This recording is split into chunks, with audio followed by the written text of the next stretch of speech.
Alhamdulillahi Rabbil Alamin,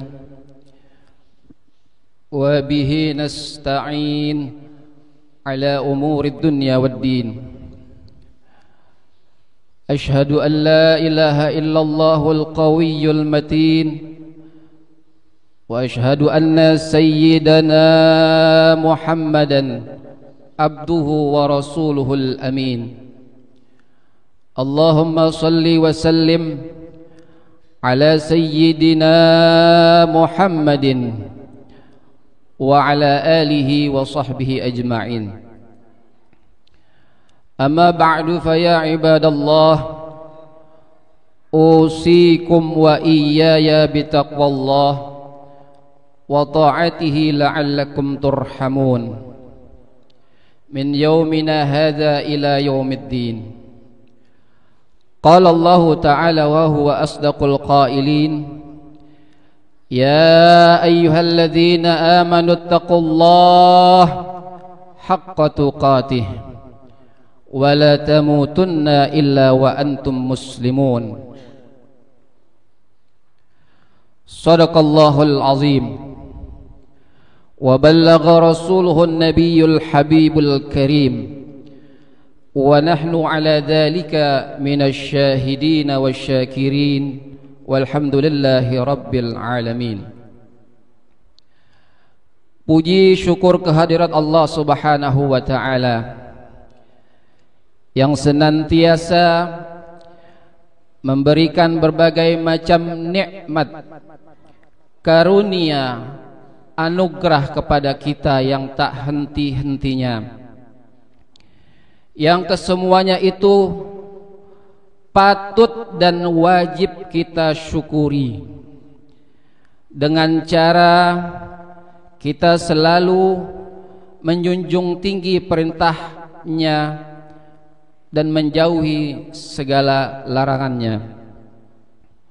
Yang mudah-mudahan semua nikmat anugerah pemberian yang diberikan kepada kita dapat gunakan dengan semaksimal mungkin dalam rangka mencari bekal kita nanti di akhirat dan dalam rangka mencari ridho Allah Subhanahu wa ta'ala. Amin ya rabbal alamin. Salawat dan salam tak lupa kita haturkan kehadirat junjungan kita Nabi besar Muhammad sallallahu alaihi wa alihi wasallam.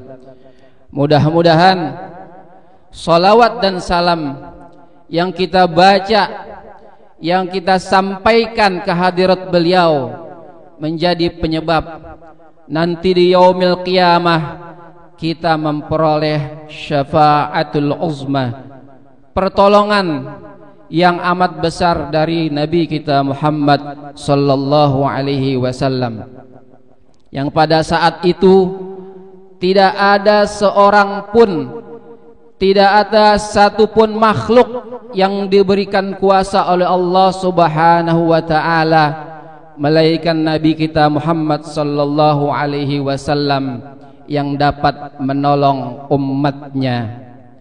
Untuk itu marilah kita perbanyak salawat dan salam kepada beliau, yang mudah-mudahan salawat dan salam yang kita haturkan kehadirat beliau menjadi penyebab kita diakui oleh beliau sebagai umatnya. Kalau kita yang mengakui sebagai umat Rasul, boleh-boleh saja. Tetapi ketika di akhirat nanti kita ngaku umat Rasul, walhal Rasulnya sendiri tidak mengakui kita sebagai umatnya, na'udzubillahi min dzalik.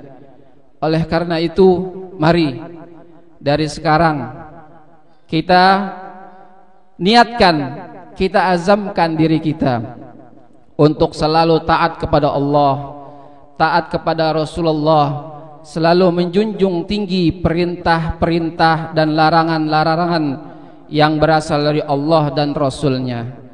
Hadirin yang dirahmati Allah Subhanahu wa ta'ala, di minggu-minggu ini lagi viral, rame tentang keputusan miras, keputusan investasi pabrik minuman keras yang dibuka.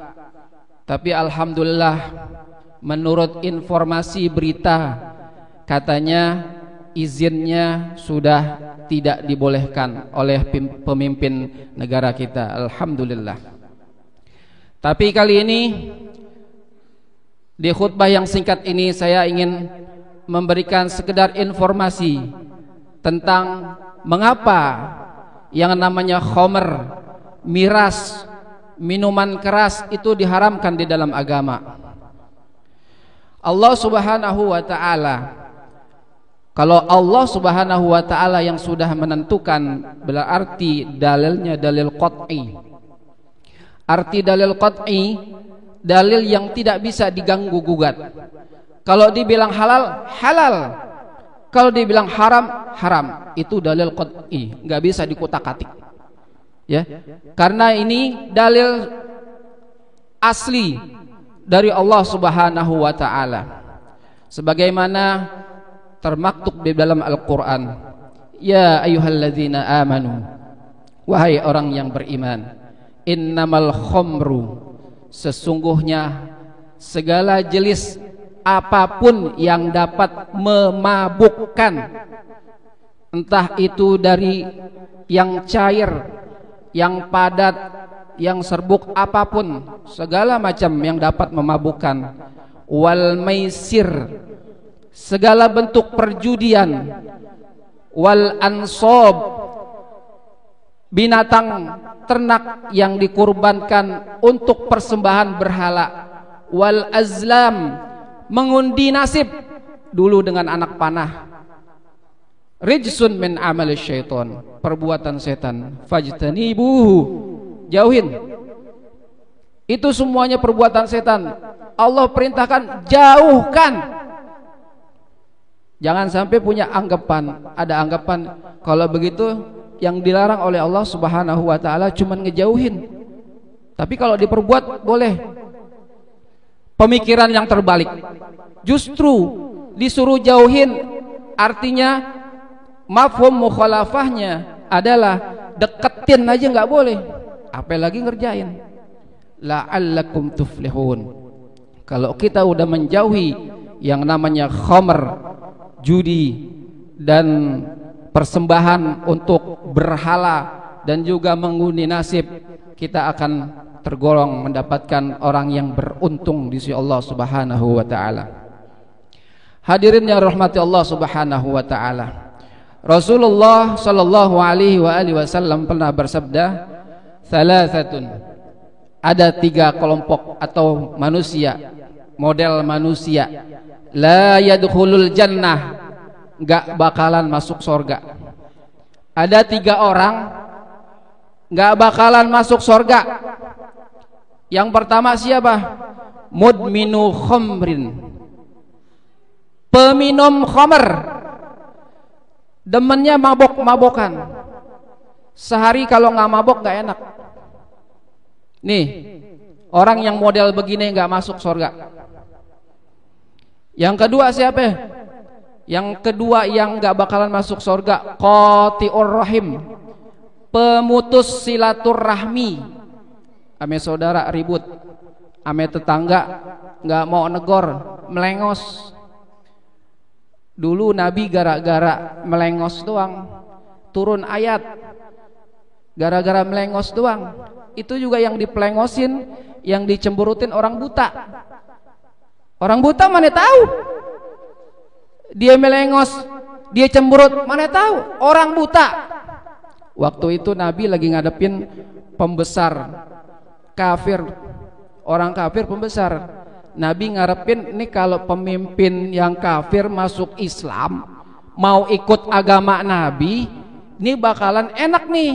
Pemimpinnya Islam, pasti rakyatnya juga Islam, anak buahnya Islam. Nabi lagi ngobrol, lagi ngelobi bahasa kita.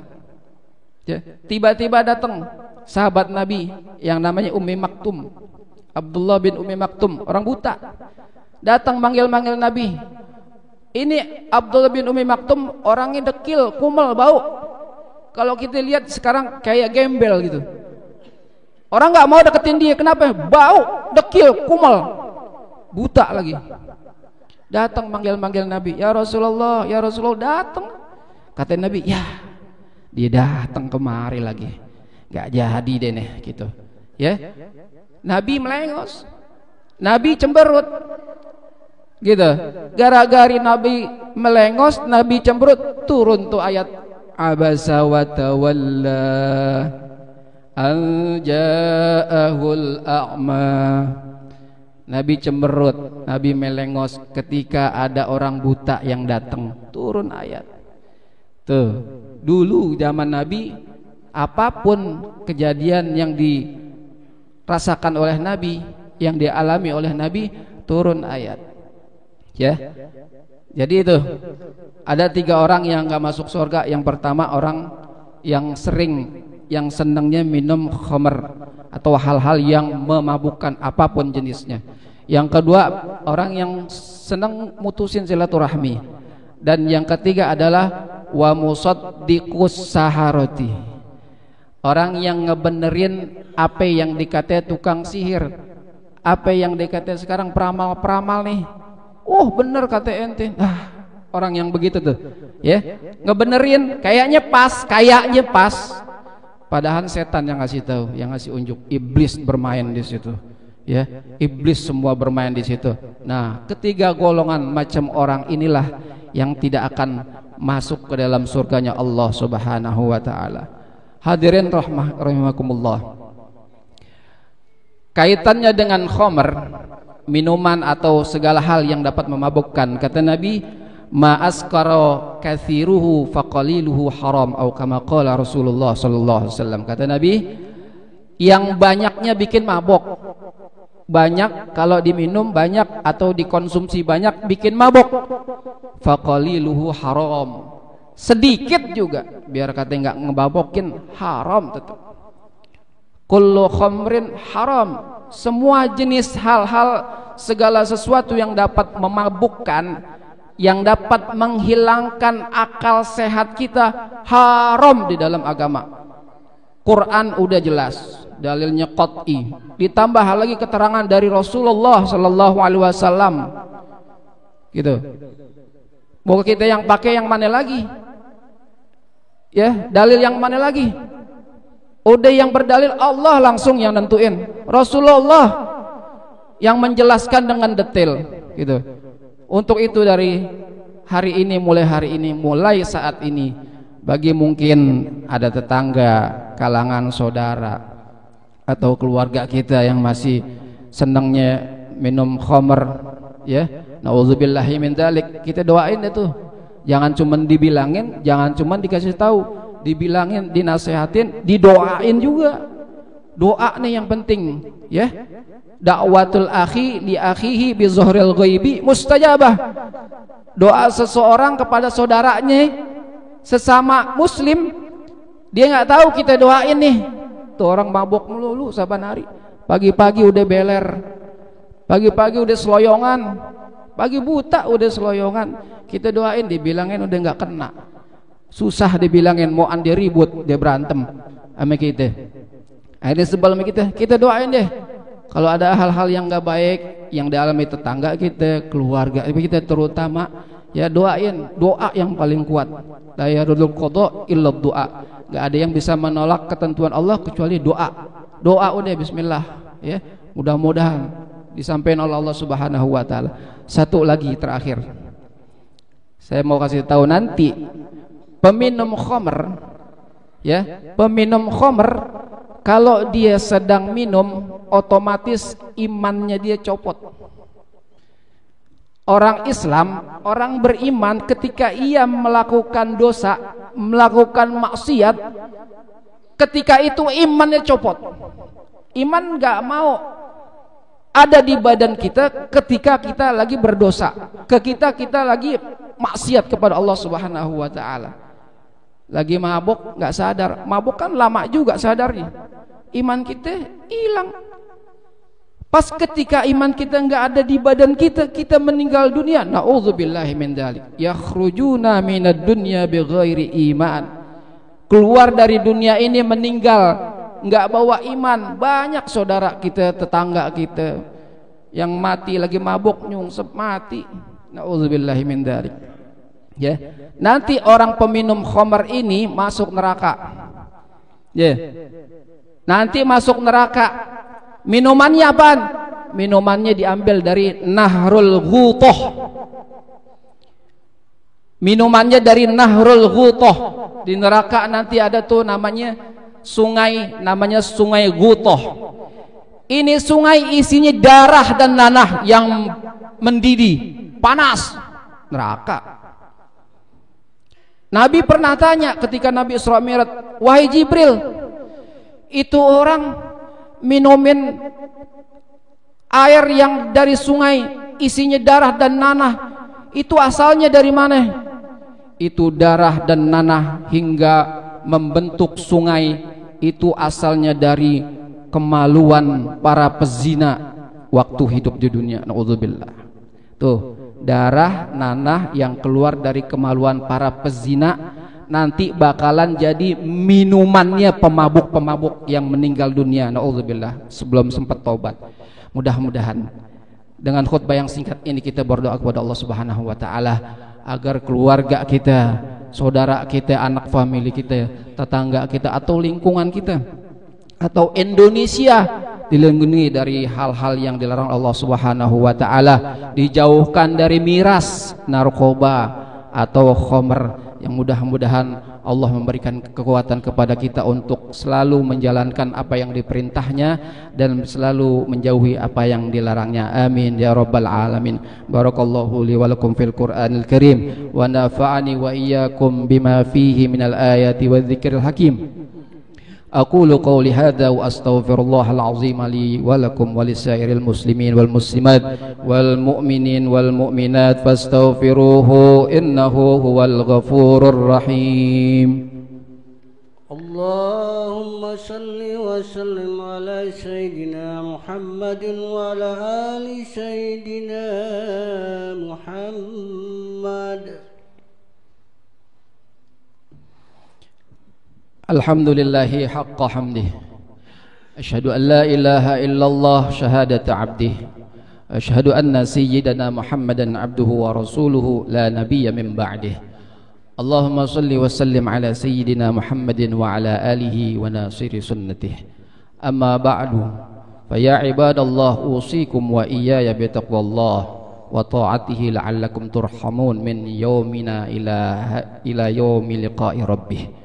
قال الله تعالى في كتابه إن الله وملائكته يصلون على النبي يا أيها الذين آمنوا صلوا عليه وسلموا تسليما اللهم صل وسلم على سيدنا محمد وعلى آل سيدنا محمد كما صليت وسلمت وباركت على سيدنا إبراهيم وعلى آل سيدنا إبراهيم وبارك على سيدنا محمد وعلى آل سيدنا محمد في العالمين إنك حميد مجيد. وارض اللهم عن الأربعة الخلفاء الراشدين ساداتنا أبي بكر وعمر وعثمان وعلي رضي الله عنهم وعن بقية الصحابة والقرابة والتابعين والتابع التابعين ومن تبعهم بإحسان إلى يوم الدين وعلينا معهم وفيهم برحمتك يا أرحم الراحمين. اللهم اغفر للمسلمين والمسلمات والمؤمنين والمؤمنات الأحياء منهم والأموات. اللهم اهدنا بهداك واجعلنا ممن يسارع في رضاك ولا تولنا وليا سواك ولا تجعلنا ممن خالف أمرك وعصاك. حسبنا الله ونعم الوكيل ولا حول ولا قوة إلا بالله العلي العظيم. ربنا آتنا في الدنيا حسنة وفي الآخرة حسنة وقنا عذاب النار. عباد الله إن الله يأمر بالعدل والإحسان وإيتاء ذي القربى وينهى عن الفحشاء والمنكر والبغي يعظكم لعلكم تذكرون فاذكروا الله العظيم يذكركم واشكروه على نعمه يزدكم والله ولذكر الله أكبر.